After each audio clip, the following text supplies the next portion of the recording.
What's up, music nerds? I'm back with Chapter 10 of Hermann Helmholtz on the sensations of tone. As always, the link to the webbook that I'm reading from is in the description. You can find the entire text of the book there, as well as all of the apps that I'm going to show you in this video, so let's get to it. Chapter 10, on the beats of the upper partial tones. So far, we've only been listening to the beats of simple tones, which need to be close together in pitch to create beating. But now we're going to examine compound tones and the beats created by their upper partials. Now, if we play a C in 2 octaves, we shouldn't hear any beating. The second partial of this lower C, notated by the quarter note or the crotchet, is in unison with the upper C. But if we change that upper note to a B, or a D flat, we do hear beating. Now, these 2 examples look like they wouldn't produce any beating. This A is in unison with the third partial of this D down here, but on any keyed instrument, the A, 2 octaves above, is not going to be tuned to exactly 3 times the frequency of this D down here, and that's going to result in beating. The same goes for this example. This A is twice the frequency of the octave below, while this A is 3 times the frequency of the D. And down here we can see the math of that. So that difference should give us 1 beat per second. Is that what we hear up here?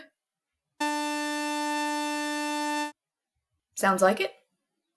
So octaves, twelfths, and even fifths don't produce any beating in their upper partials, which means the sound is constant and uniform. And organ builders have used this to tune organs since before we knew about upper partial tones, and they termed these the consonant intervals.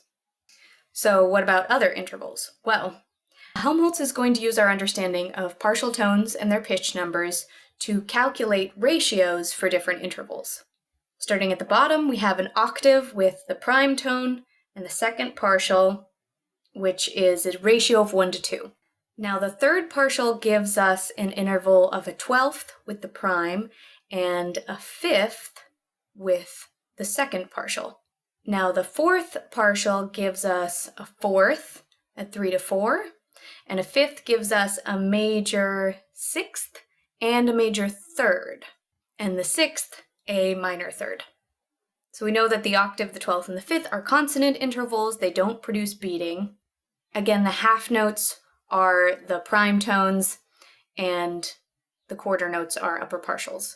When we take a look at these intervals, we see that some of these upper partials are close enough together to cause beating, making them sound dissonant.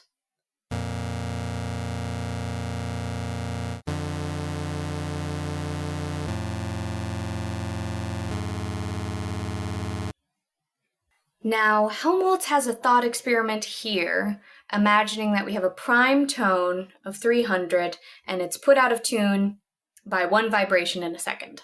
And he's calculated the number of beats in coincident upper partial tones. Now, we have an app here that allows us to do the experiment ourselves. The lower keyboard is higher than the upper keyboard, and the difference at the moment is 10 cents. I think I can hear the beating easiest with a sawtooth wave, so I'm going to stick with that. Now, let's go for an octave below out of tune.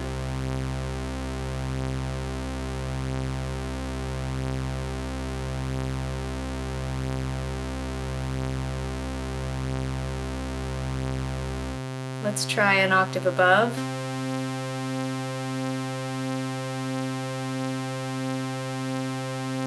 There's twice as many beats for the octave above than the octave below. What about a 5th?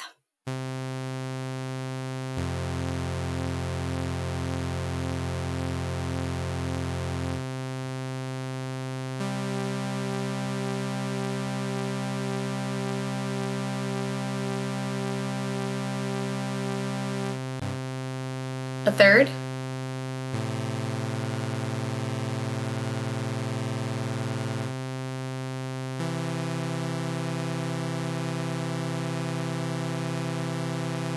Our calculation and the rule based on it show that if the amount by which one of the tones is put out of time remains constant, the number of beats increases according as the interval is expressed in larger numbers.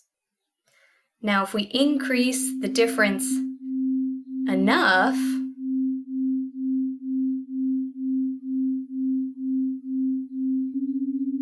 that's now a semitone apart, we have more beats than we can count. And this helps us deduce more of the consonants and dissonants in various intervals. A major third might be considered a mistuned fourth. Upper partials that coincide in the fourth, like this F, are a dissonant semitone apart in the major third. And dissonant notes, like the A and the B flat, become consonant in the major third. We can say that every consonant is disturbed by the proximity of the consonants next adjoining it in the scale, and that the resulting disturbance is the greater, the lower and louder the upper partials, which by their coincidence characterize the disturbing interval, or in other words, the smaller the number which expresses the ratio of the pitch numbers. Which means that the minor second and the major seventh, which are a semitone away from our absolute consonants, unison and an octave, are the most dissonant intervals in the scale.